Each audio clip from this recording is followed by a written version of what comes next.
Peace, peace. Baragani, Islam, Salam, Hetepu, Rahubat, Jinolaku Ninani, Chief Noble Bandele in the building. So today's video, we're going to be dealing with Tartaria, okay? The real Tartaria. That's what we're dealing with today. So if y'all want to see what the real Tartaria is, y'all will listen in because there's so many conspiracies. But what I'm going to do is use real history and show you what Tartaria really is. All right? So before we get into any of that, please smash the like button. Please donate. Please share this video, right? And please subscribe to the channel. All right? So before we get into anything today, check out this ad, and then we're going to get this video crump. All right?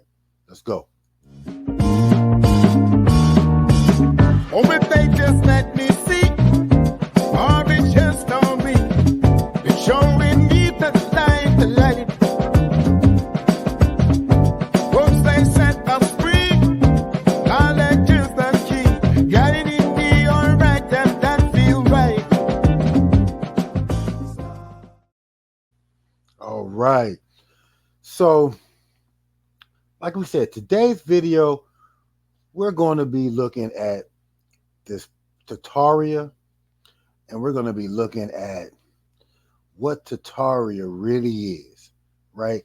And the reason why I'm saying this, is because there has been so much talk about Tartaria, this Tartaria land, this place, the old style buildings. So what we want to do is really get a real good grasp on what it could be, right?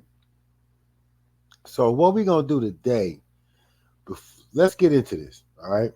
So I want to share and break this down to you how I'm looking at this, right?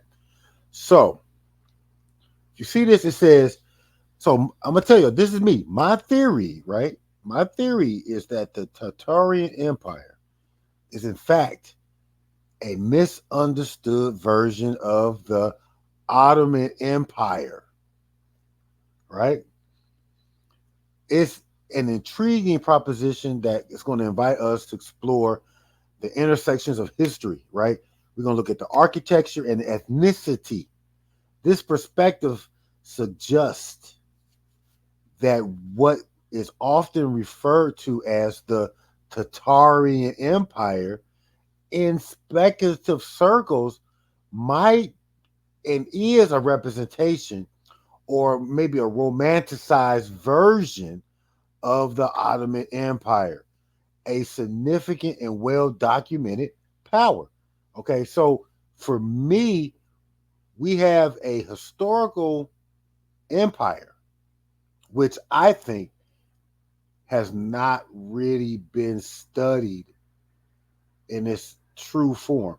Now, it is history on it, but I'm saying, I don't think that the Ottoman Empire is something that the Western world we live in, really pushes their history, okay?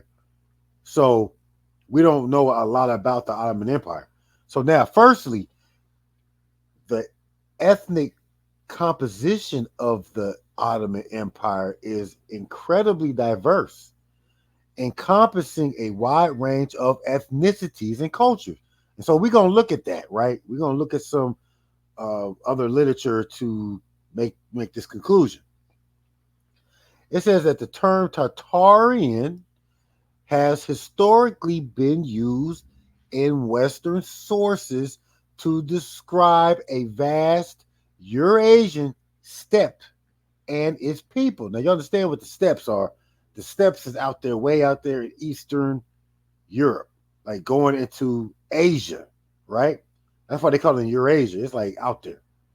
All right, so often lumping together various Turkic, Mongolic, and other nomadic groups under a single misunderstood label. The Ottoman Empire, with its roots in the Turkic tribes of Anatolia, shared cultural and ethnic connections with many of these groups, leading to potential confusion to overlap historical record and narratives. You hear what I'm saying?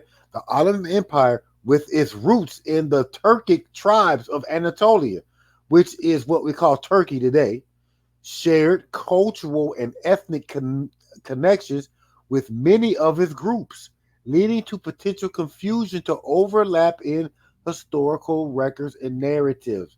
Now, I'm going to say something with that. A lot of times when we talk about the Ottoman Empire and we talk about the Turks, we often have heard Moors. You know, particularly one of my that come to mind is Ras Kass. Ras Kass talks about in the video nature. I mean, in the song "Nature of the Threat," where he talks about the Turks as you and us and these things of that nature, right? So they, there's been a connection to Moors as well, but I'm not even got to that yet. I just wanted to drop that in there, right? It says that architecturally, the Ottoman Empire is renowned for its distinctive style, which draws heavily on what? We got Byzantine and Persian influences, all right? So when we talk about the architecture, when we start looking at that, what is Tartarian architecture, right? What what is Tartarian architecture? You know, what they talk about the mud floods and these things of that nature. What are those structures? Are they, can we say that they are distinctly Tartarian, or are they a mix? Because we talk about the Ottoman Empire, and there is Byzantine and Persian influence, definitely, right? And we're going to look at that in a minute. We're going to get to those pictures in a minute.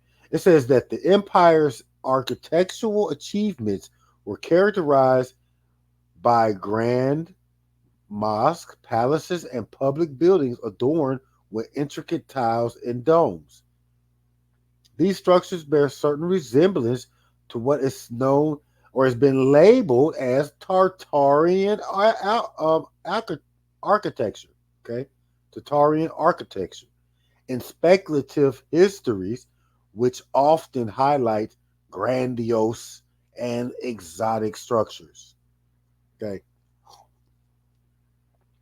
so I do want to show that. I'm going to show this, right? It says that, moreover, the connection to Moorish architecture provides another layer of complexity. And I say this, now we got to talk about the Moors a little bit in this. I'm going to bring the Moorish influence into this. There's always some Moorish stuff around here.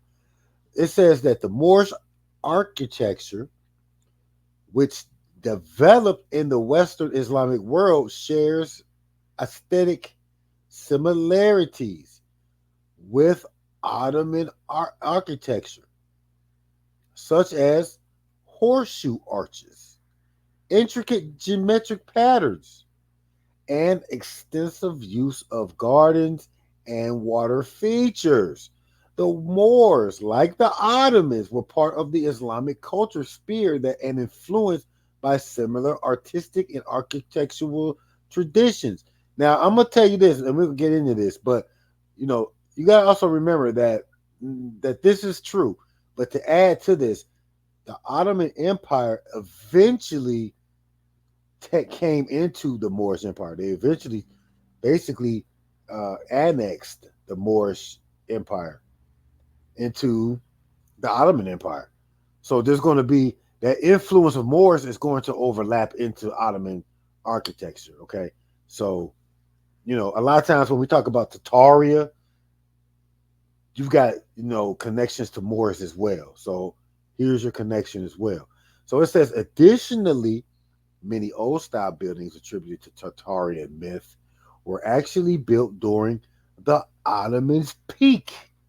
Okay, from the 14th to the 20th century, the grandeur and scale of Ottoman architecture, like the Hagia Sophia and the top cop what's that top copy palace, the the Topkapi Palace or something to that extent. I'm probably jacking it up, but it says could easily be misattributed or mythologized in a concept of lost or hidden empires.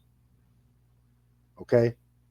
In conclusion, while the notion of a hidden Tartarian empire remains speculative and largely unsupported by mainstream historical evidence.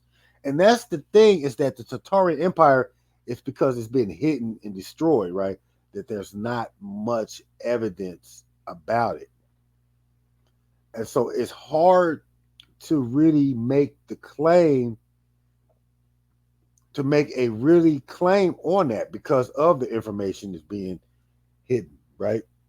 So it says between the Ottoman Empire and the idea of Tartaria reveals fascinating insight into how complex and interconnected our world, architecture, and cultural histories truly are. The legacy of the Ottoman Empire, with its rich tapestry and ethnicities and architectural innovation, continues to captivate and inspire, much like the mythical narratives of Tartaria. So, I want to say this, and before I get into this, a lot of times when Europeans have a hard time understanding other cultures, they kind of create mythological, as well I should be saying, mythological concepts to explain these other cultures, right? So I'm just saying that, but I'm going to show you this connection. Let's get into this, right? If y'all just getting in, please like this video, right? Um, please like this video and share it if y'all checking it out. All right, now let's go to this, right? Let's check this out. Let's check this out. Let me go to my thing though. Before we go into that, I'm gonna show you guys. Let's see. We're gonna talk about. All right, so when I look at this now, when we talk about um Tartaria, right? Or now they didn't switch the name. Now I will say that Tartaria, or it used to be Tartaria or Tartars, right? Tatars, right? But now it's Tatars. So you see right here, formerly spelled Tartars. Now I want you to understand the tatars, right? Right, tatars. No, but the Tatars are Tartars, and it is an umbrella term for different Turkic ethnic groups bearing the name Tatar across Eastern Europe and Asia. Now let's stop there. Okay. What they're saying is that Tatarians, right, are part of an umbrella. It's a umbrellic term, right? Specifying Turkic Turkic ethnic groups. Turkic ethnic groups, right? Look at where they lay. Look at that. They go from, this is Turkey, I believe, right? Right where I'm pointing at. This is like Turkey or something. Now you see how close Turkey is to the so-called Middle East. We know that's like Northeast Africa, right? This is Northeast Africa, right? So they're not far. Turkey is not far, but look at the other Turkic groups, how they spread out. They're all like, they take on a lot. So Turkic people are not, in one concentrated area. Okay. Now, what we're saying is that they are part of the Turkic group across Eastern Europe, right? Initially, the ethnonym Tatar possibly refer to a Tatar confederation, right? Major tribal confederations in the Mongolian plateau. Okay, they're in this plateau of the Mongolian Empire. So these are this. So we see what we're talking about, right? We're talking about Asia, North and Central Asia, right? And we also talking about where the Mongolian Empire, right? You see that, right? See the empire, right? Look at it, right? Look at it. So the Mongol Empire and the Tatars, have an overlapping history.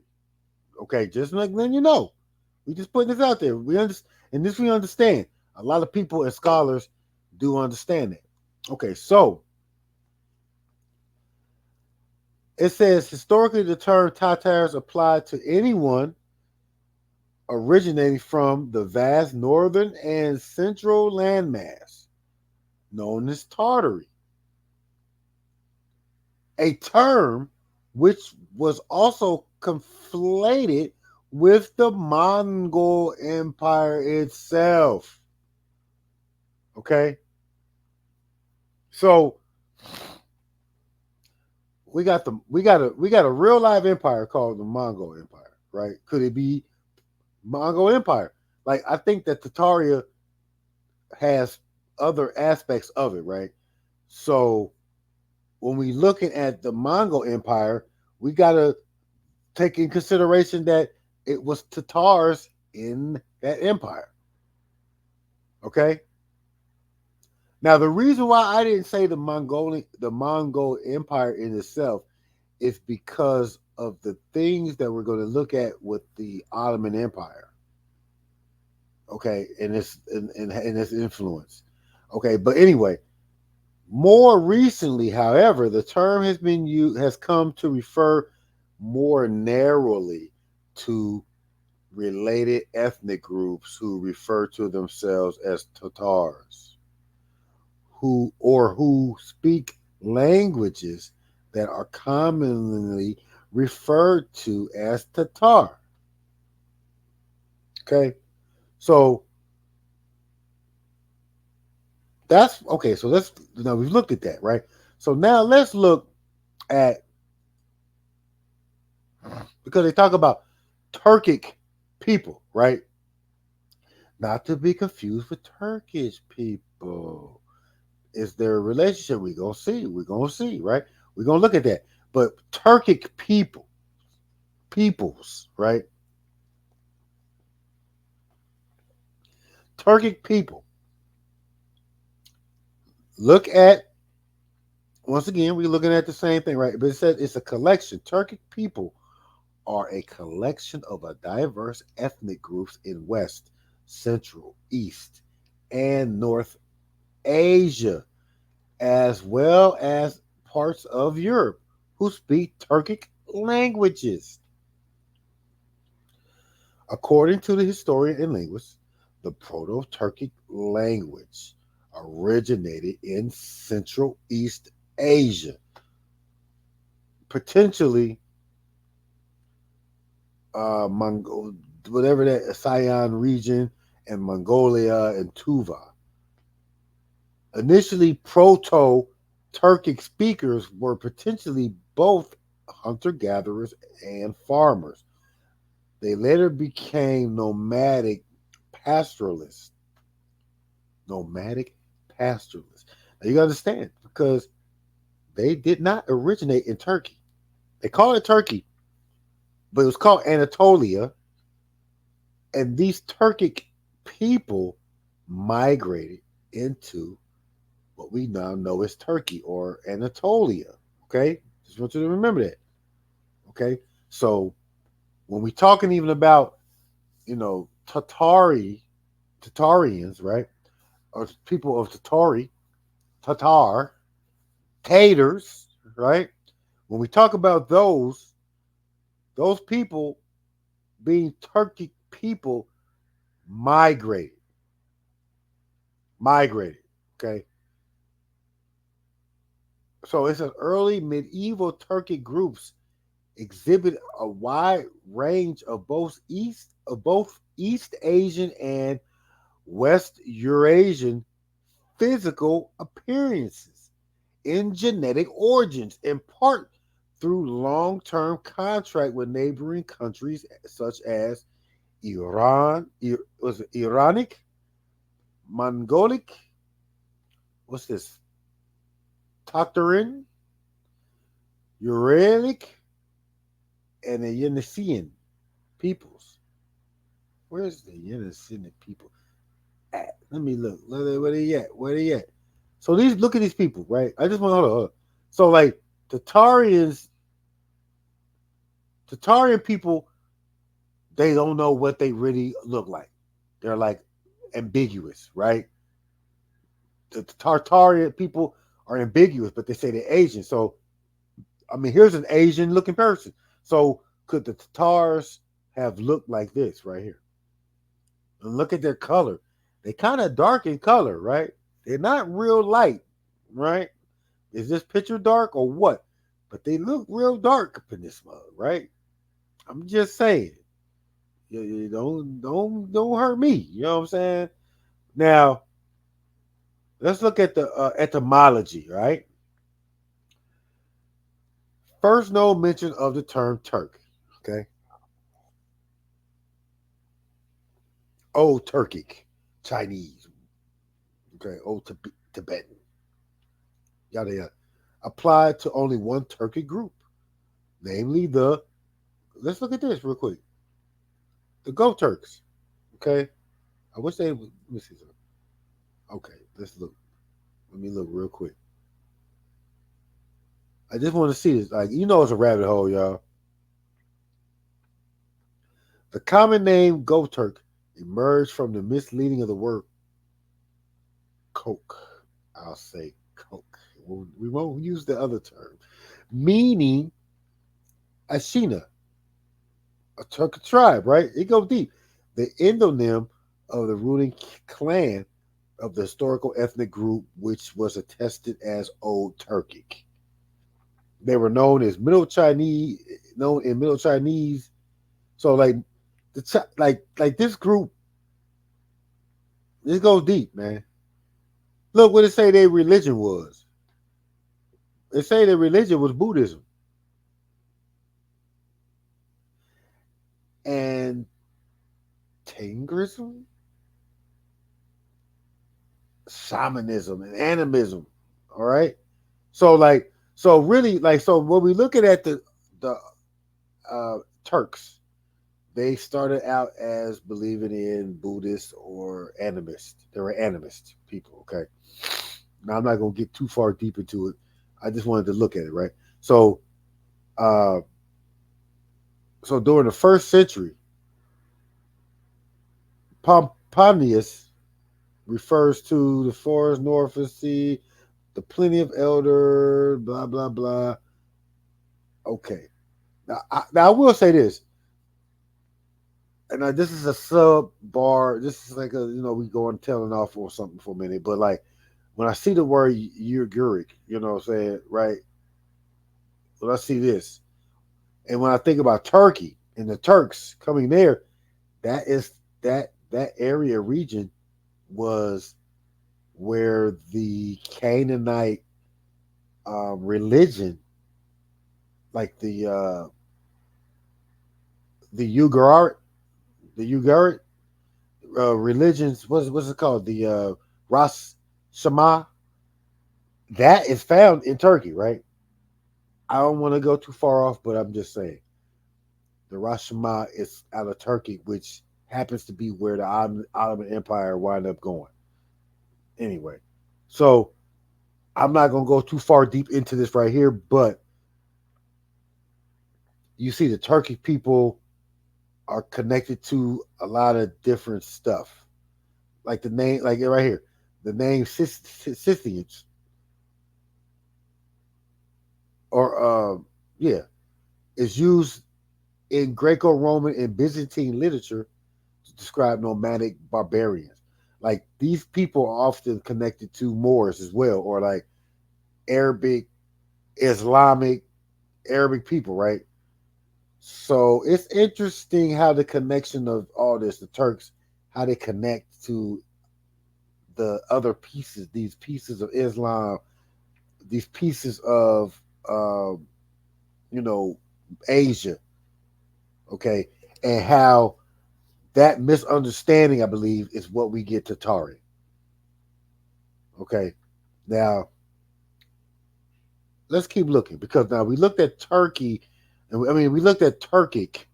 Turkic is what is basically what we said is the Khazar, the Tatari, right? Tatars, Tatars, or Tatarians are Turkic. So now let's look at not just Turkey, but now Turkish people, okay? Because we went from Turkic to Turkish, right? But no, you know what though? Before we get into the Turkish people, let's look at the Ottoman Empire, right? Because this is where it's all coming from. Let's look at the Ottoman Empire. Now that we've looked at Turkic people and we've looked at the Tartarian people, let's look at the Ottoman Empire because it says that the Ottoman Empire is colloquially known as the Turkish Empire, right? So the Ottoman Empire is predominantly Turkish people, right? Turkish people centered in Anatolia, which is a peninsula of Turkey. So we talked about that. So the Ottoman Empire settled in that area and that controlled much of Southeast Europe. It could look West Asia. What is West Asia? Let's look at West Asia. West Asia is also known as Western Asia or Southwest Asia, is a westernmost region in Asia as defined by most academics, UN bodies, or whatnot. The sub-region consisting of Anatolia, the Arabian Peninsula, Iran, Mesopotamia, the Armenian highlands, the Levant, and the islands. Okay, so all right, so you see, the Ottoman Empire is a Turkish empire. Okay, why are they important? Because they basically took out the Byzantine Empire, which was the Eastern Roman, the Holy Roman Empire. The Eastern Roman Empire. They're the ones that defeated the Eastern Romans at that point. And it says that they ended it in 1453 under the Sultan Mehmed the Second, which was a feat for him to destroy, for him to defeat them at Constantinople was an incredible feat because nobody could defeat Constantinople. It was so fortified.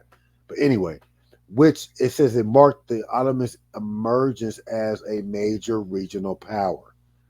Under Suleiman the Magnificent, the empire reached its peak of power and prosperity in political development.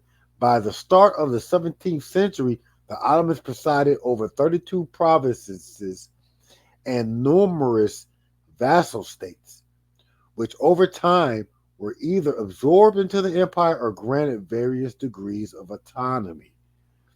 With its capital in Constantinople, which is now, we call it Istanbul, and control over a significant portion of the Mediterranean basin, the Ottoman Empire was at the center of interactions between the East, the Middle East, and Europe for 6 centuries. Now, I will say this, they were also a medium with the Far East, right? because they were in the middle of that too, where all the spices and things came from, and what we call the Silk Road had to flow through the Ottoman Empire. Now they might talk about that, um, but I want to let me see something. I want to find. Okay, yes. So the Turkic word for Ottoman originally, listen, originally referred to the tribal followers of Osman in the 14th century. The word subsequently came to be used to refer to the empire's military administrative elite. But in contrast, the term Turk was referred to the Anatolian peasant and tribal population and was seen as a disparaging term when applied to urban educated individuals. Interesting. In the early modern period, the educated urban dwelling Turkish speaker who was not a member of the military administrative class typically referred to themselves as Osmanli, nor as a Turk, but rather as a Rumi, a Roman. Interesting. Interesting. Meaning an inhabitant of the territory of the former Byzantine Empire in the Balkans. Very interesting. Very interesting. Now, I want you to understand this. The Ottoman Empire was founded in 1299. So basically 1300s. I want you to remember that. 1299. Okay? 1299.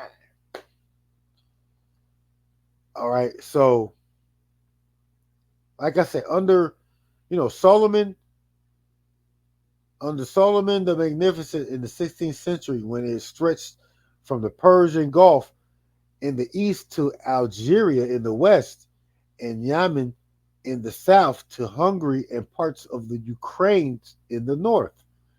According to the Ottoman decline thesis, Solomon's reign was the zenith of the Ottoman classical period, during which Ottoman culture, arts, and political influence flourished. The empire reached its maximum territorial extent in 1683 on the eve of the Battle of Vienna. Okay? So basically, after 1699, it began to lose its power, its territories. Okay? Now, let me go. I'm trying to find, even with law, all that. Let me go. Okay. Here we go. Okay. Are you reloaded? Ottoman Turkish was the official language of the empire. Okay? This is why I wanted to go to this. The Ottoman Empire. Turkish. Okay, right? Turkish. It's Turkish. It says it was a Turkish language highly influenced by Persia and Arabia. Though lower registries spoken by a common language and fewer people. But okay, so the it say it's a Turkic language. Turkic. So we're going back to that term, Turkic language. Okay? The Turkic language are a language family of more than 35 documented languages. So this language stretches, like we said, like it's Turkic. So the connection of Turkic and Turkic people of the Ottoman Empire, right? The Ottomans had several influential languages, right? Turkish spoken by the majority of the people in Anatolia and by a majority of Muslims in the Balkans, except for those in Albania and Bosnia. Okay. It says that Arabic spoken mainly in Egypt. Right. See, like you understand the Ottoman Empire, they conquered North Africa. So like those people continued to speak the language that they was already speaking, right? But you gotta understand that these like when empires come in, they absorb the culture of the lands, right? And we know this, right? All right. So we know they were Islamic, Sunni Islam. Sunni Islam. So were these things being built by Islamic people? We about to see because of the influence. Like, okay, look, we ain't even got there, right? We ain't even got there yet. We ain't even got there. Now, I just want to show. I'm really what I'm trying to do is to show you the impact of the Ottoman Empire, the culture, the empire, because these are Turkic people. These are this empire was a real live empire. It was major in its day. The Ottoman absorbed many some of the traditions, arts, institutions.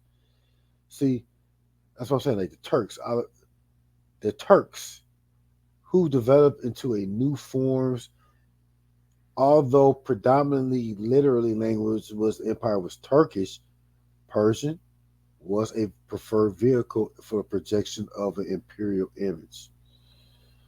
Slavery was part of the Ottoman Empire. Most slaves employed as domestic servants. Agricultural slavery, like the Americans, was relatively rare. Unlike systems of chattel slavery, slaves under Islamic law were not regarded as movable property, right?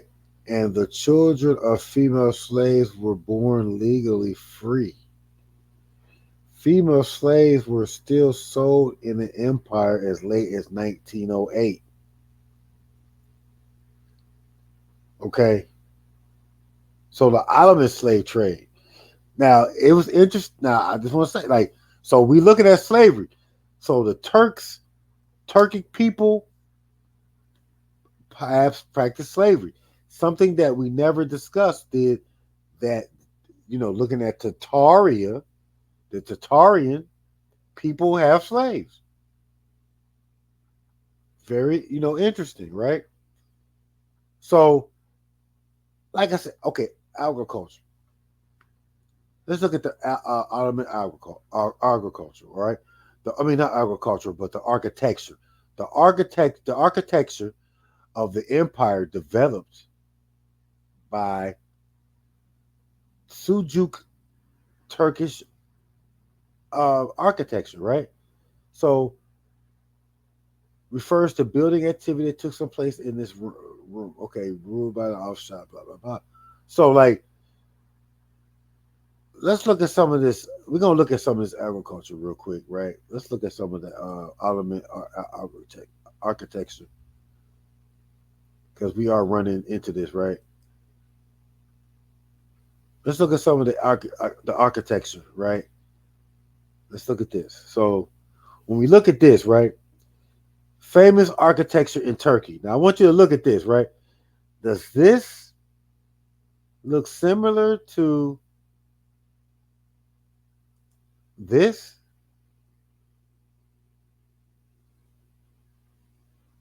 Does it? Let's look at that again.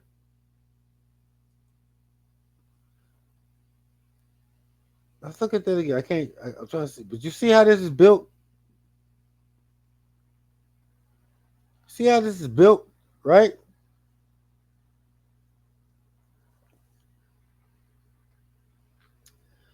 Let's look at this one again.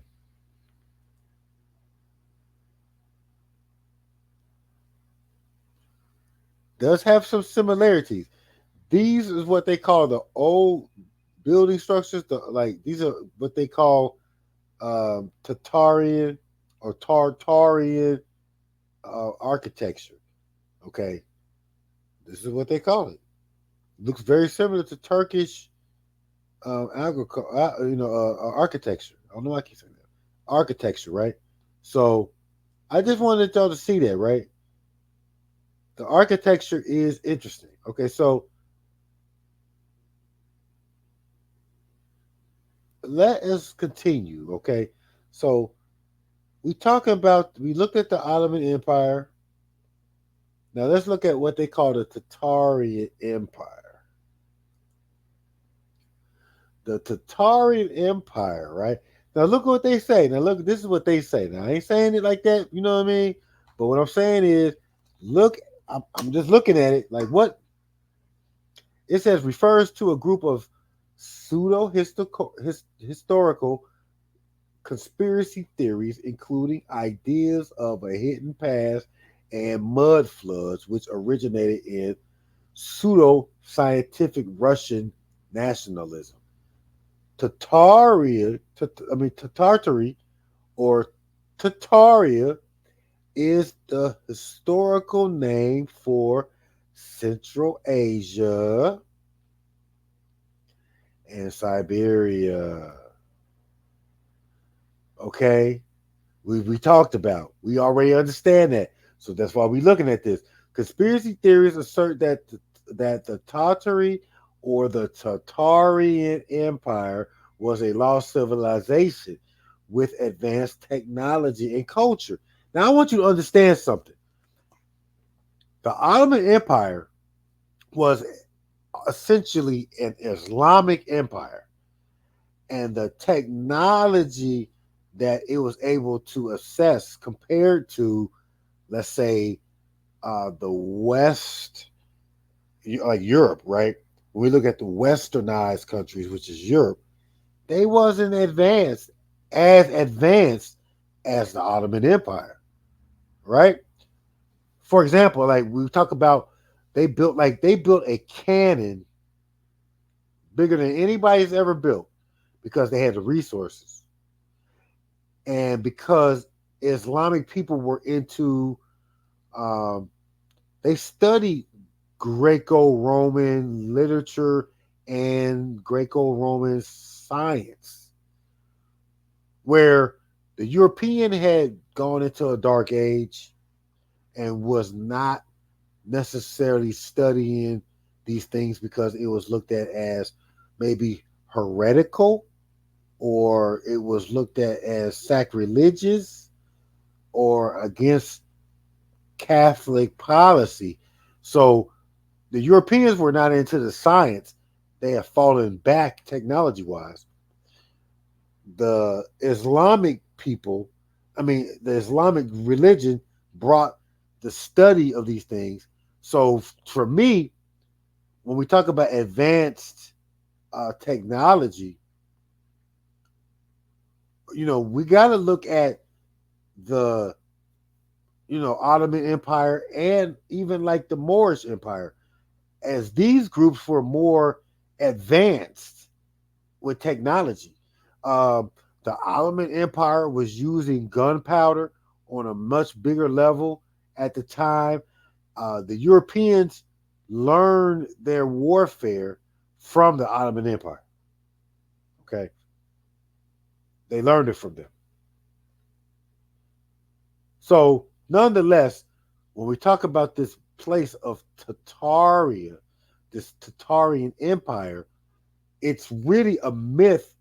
It says that in present day, the Tartary region covers a region spanning from central Afghanistan to northern Kazakhstan, as well as in areas of present Mongolia, Russia, and Russian Far East in Chinese Tartary.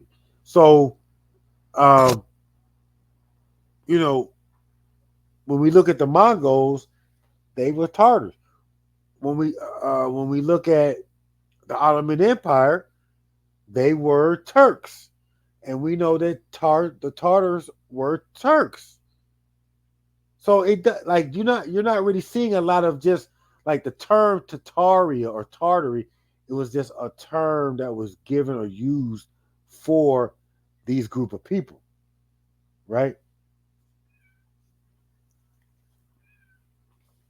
So let's look at this. Let's look at this. So, looking at this, let's look at, okay, so this is the conspiracy theory aspect, right?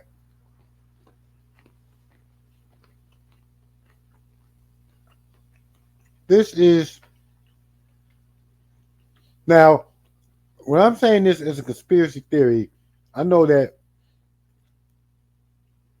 the powers that be, the system, the government, whatever you have it, will create these narratives that don't seem to fit. And so we come up with alternative um, understanding of these things, right? So a lot of times they're labeled as conspiracy, but they do hold some type of truth in it, right? So I'm not using the word conspiracy theory. That's not me. It says that a globalized version of the conspiracy theory is based on the alternative view of architectural history, right? Adherents propose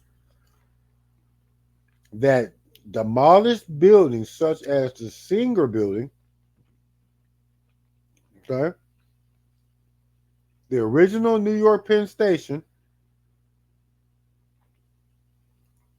and the temporary grounds of the 1915 World Fair were actually the buildings of vast empire based in Tartary, right? So when they say, listen, this is the thing.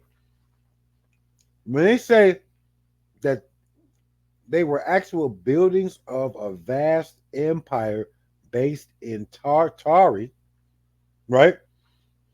What are they really saying? That there was an empire. So when we talk about the word Tartarian Empire, they're not really there was no Tartarian Empire per se, right? They were saying that the influence of Tartary, which, like I'm saying, the biggest influence from the Tartars, from Tartar kind of people, from Turkic people, would have been the Ottoman Empire and Mongols, the Mongol Empire. Those are the two empires that you have to look at when you're dealing with the Tartarian Empire. I'm sorry, that's where it go. You know what I mean? I mean, like when we look, for example, I'm just gonna show you this. Let me see. So let's look at this. Let's look at this. Check this. So it says America's hidden Islamic architecture points to a shared culture. Okay? Now, this for real will tie everything together. This woman right here, she gonna tie everything together. Now look at this building. Before I even get into it, look at the building. Look at that building. Does that not look like an old style building?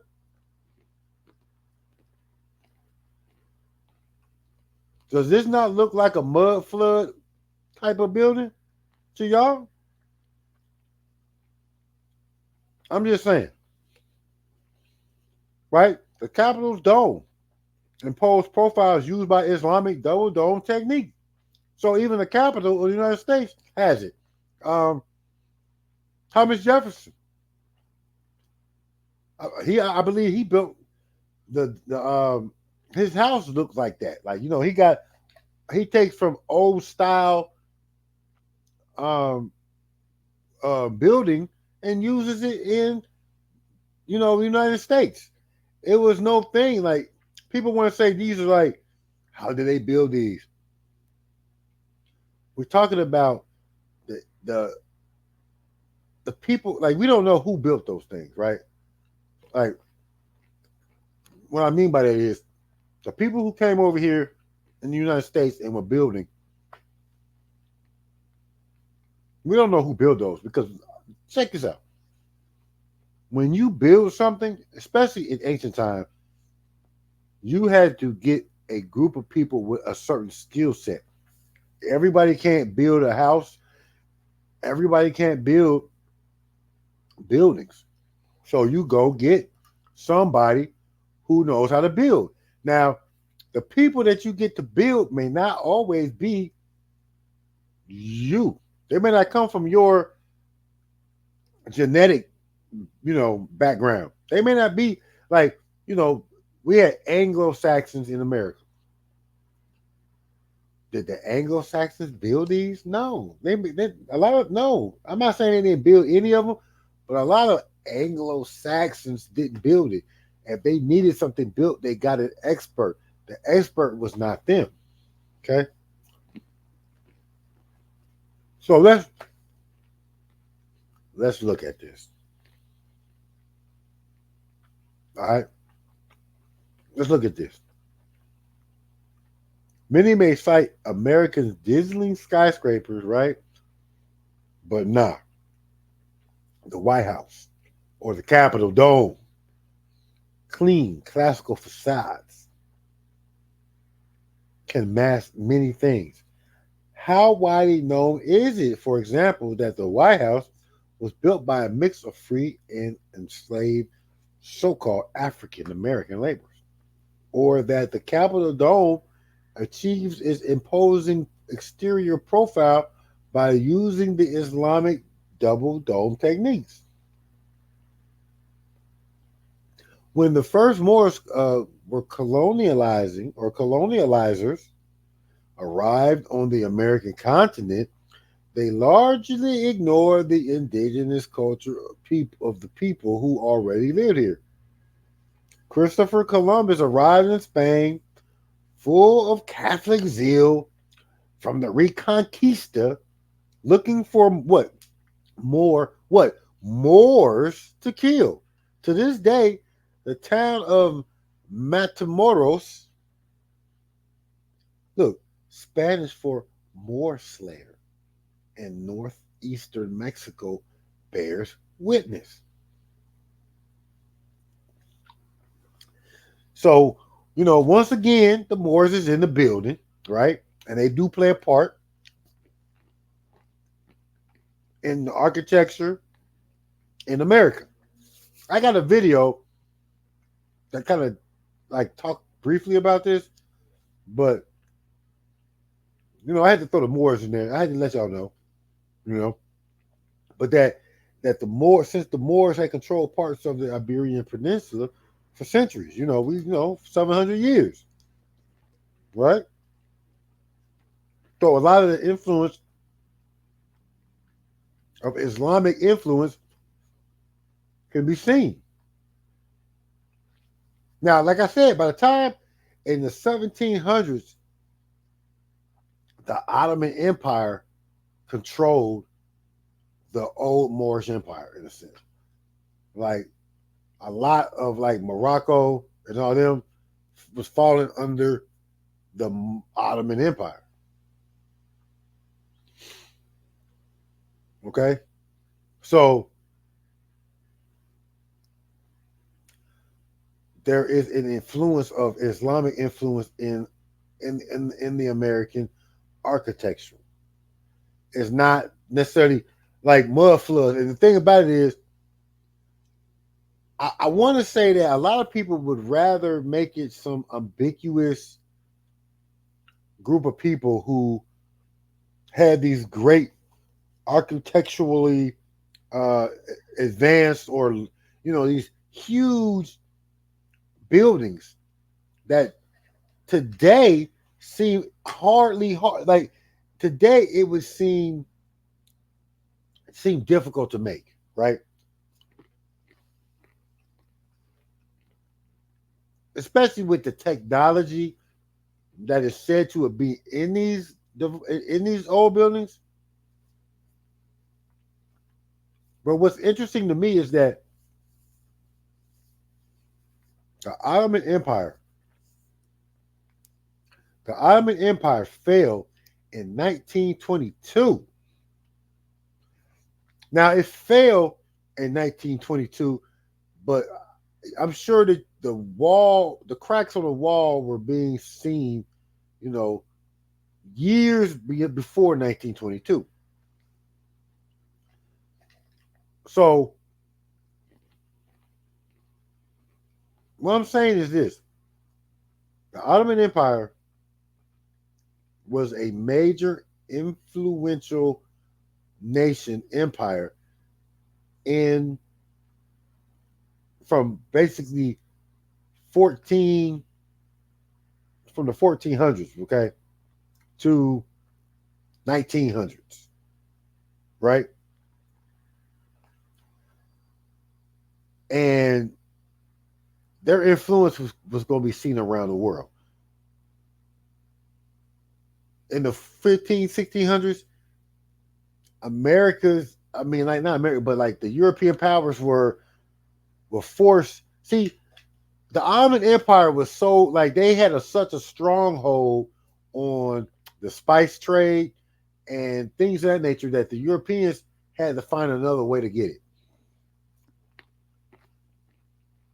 They had to try to find another way to create income because the Ottoman Empire was really vastly superior to European countries. So they the Ottomans were more advanced, like technologically wise, like weapons. They were more advanced. They were more advanced in their building, architectural, and even their judicial system was more advanced.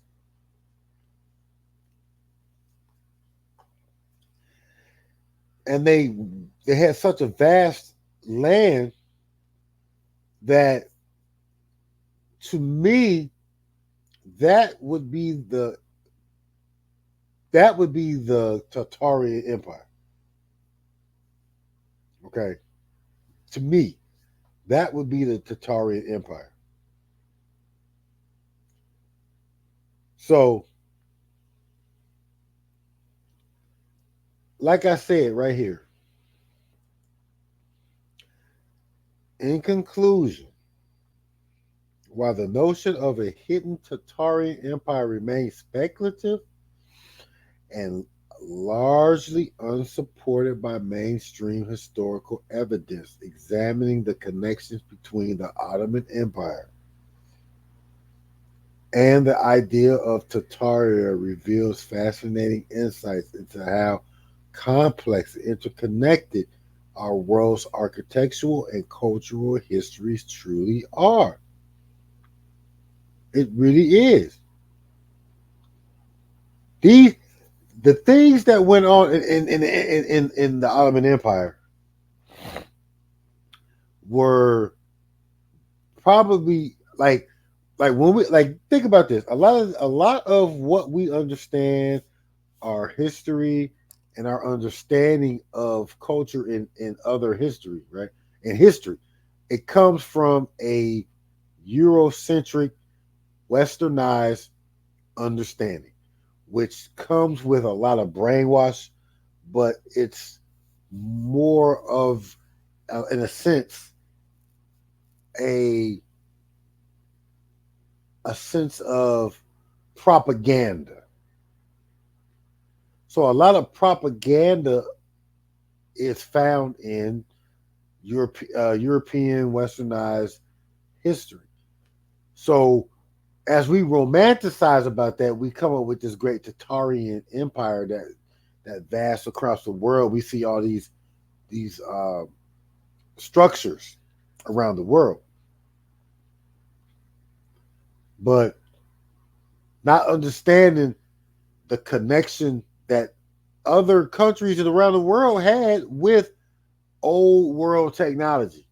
Like like I'm saying, for example, the Ottoman Empire, they were tapped into old technology, old histories, right? They like the Ottoman Empire had a direct connection to Greek history, to Greek science, which we talking about going back to the days of the Library of Alexandria, where there was a lot of scientific research. There was a lot of research in general going on in that time before the Christians' dark age. And so that's what I'm saying. So when we look at the Christians had a very interesting perspective on history that has been passed on to us, which gives us the notion of what they call Tatars, right? Probably call them taters. Those taters, right? Those Tartarian people were a group of people that were really Turkic people. These Turkic people were in a vast amount of people from Russia into Eastern Asia, all the way down into like what we call Middle East, or what we call today, Asia Minor. That area were Tartars, were Turks, and I think that the Ottoman Empire was the grand apex where these groups of people were able to come together under that Ottoman Empire and able to grow, right? So to me, that's where I would look at for, that, or like, even like I said, the Mongol Empire. Those empires have more validity than what we call the Tartarian Empire, right? So with that being said, I'm gonna hit y'all. Let's hit you with another ad, and then we're gonna get up out of here. Power in the melanin, she glows. Unified like Malcolm when we close. Pushing through the struggle, yeah, we chose. Solid as a rock, I love it grows. Speaking wisdom just like Dr. Umar knows. Dripping culture in our stance, it shows. On the front lines where that passion roars. Building empires, Kevin Samuels goals. Sitting at the table, he proposed. Melanated love, in America it flows.